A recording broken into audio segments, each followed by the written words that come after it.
Hey guys, this is Annabeth Albert here. So this series was actually born because of my readers. My readers wanted more military romance from me. A lot of readers read my Out of Uniform series, and they responded in a great way. I love how much my readers loved my Seals and my Out of Uniform series from Carina Press. And when Carina came to me and asked me to do more, I really wanted to return to that military romance roots that I had with Carina Press. But the family kept sneaking in, the nephews, the brothers, and the mom.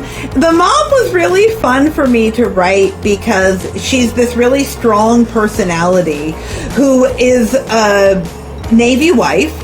Her husband served his whole career. She raised these 4 boys largely on her own while her husband was deployed on submarines. So she's a really strong person. She was a really great secondary character for me to write. And I also wanted to show kind of the dynamic in her relationship with Arthur. Because Arthur is someone who is one of these 4 brothers in a military family, but Arthur doesn't really feel like he fits.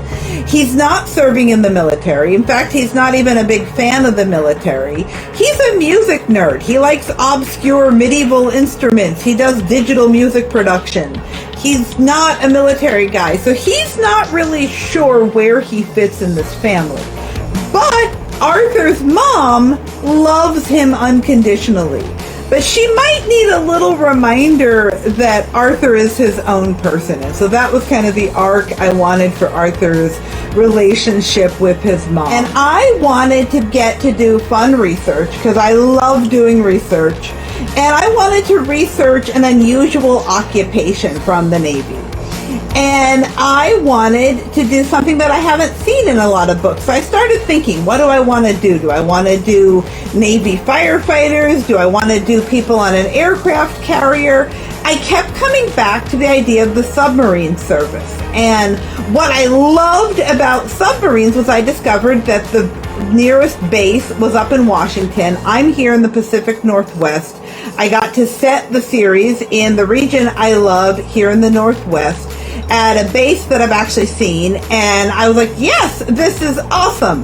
So I got to do Sailor Proof as part of the submarine service, and I knew that I wanted to look at the chiefs and more of the enlisted personnel for this series. And I wanted to really go deep into what it means to serve, and also, though, the off-duty time, what it means for the people who support them, what it means when they're not necessarily on the submarine. And so I really wanted to look at those things, what it really means in today's military to serve, and also how their family and friends support them. Obviously, I love both of my heroes. I always relate to whatever book I'm writing at the time is my favorite.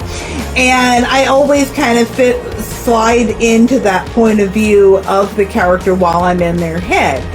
I think Arthur's head was really fun to be in from the get-go. Arthur is fun. He's into music. He's a former resident advisor at a dorm. I did that myself, so I got to have some fun with sort of Arthur's background, and Arthur's point of view was really fun to be into from the get-go.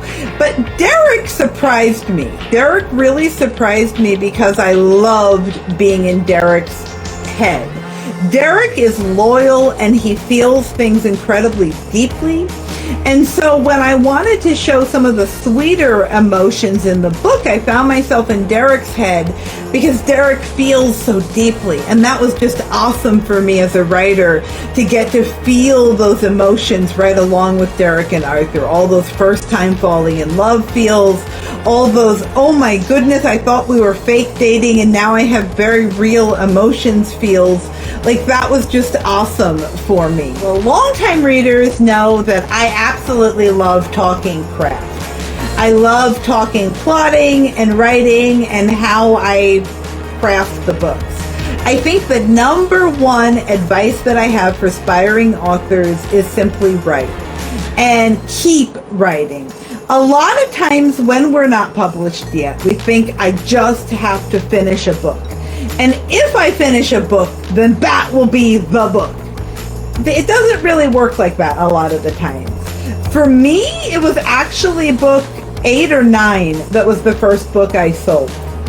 And then my first Carina Press book was actually book like 14 in terms of what I'd written. So each book builds upon the next. You become a better writer, a stronger writer. I'm a better writer now than I was when I wrote my very first book ever in 2003. I'm a better writer now than I was in 2005 when I finished that book. I'm a much better writer, I like to think, than I was in 2014 when I first sold a book. And each book builds upon the next. And you just have to keep writing. And I think we put so much stock in that first book. And that first book might not be the best book you will ever write. It might not even be a book that's going to be published. It's just a stepping stone. Some of my favorite authors, I think Lucy Lennox is the one that first said this, like bricks in a wall. You're laying bricks. Book 1 is just one brick. The next book, that's another brick, and the next, and so on. Each book is a brick. And so it's easy to lose sight of that and think that, well, this book didn't sell, or this book isn't ready for publication. That doesn't mean the next book won't sell. That doesn't mean the book after won't be a better book. So you have to just keep looking at it as bricks in a row, and understand too that your first book may be one that's going to live under the bed. It might not be ready. And finishing it is an amazing achievement that you need to celebrate, but also if you're writing, you have to see it as a process, that there's this pre-writing, the plotting, all the stuff you do to get ready. There's actually drafting the book, and then there's the real work, which is the editing and the more editing. And so if you go into it with the idea that I just have to get a draft and then I will spend as much time as it takes polishing that draft, I think it's easier than if you finish a draft and you go, whew, it's done, it's perfect, and then someone starts saying, change this, change that, and you're like, no, it's my baby. And so I think keep writing, keep editing, understand that it's going to be a long process. It's a long game. It's not the book that you write today. It's where are you going to be 5 years from now as an author? Where are you going to be 10 years from now? What are your long-term publication goals, and what are you doing to reach those? And that's really important too, because as an aspiring author, maybe you just want to be read. Maybe you just want to write short fics that go up like fanfic. That's awesome. That is a great goal.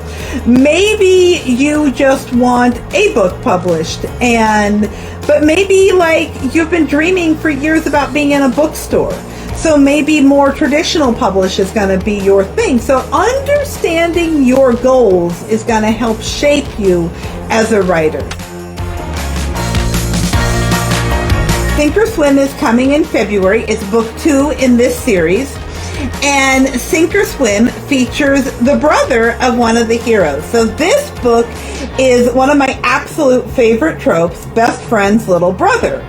Well, of course the best friend needs a book, right? Like I knew that as soon as I set this up. I was like, if best friend's little brother is going to get a book, best friend needs a book. I appreciate you so much. Thank you.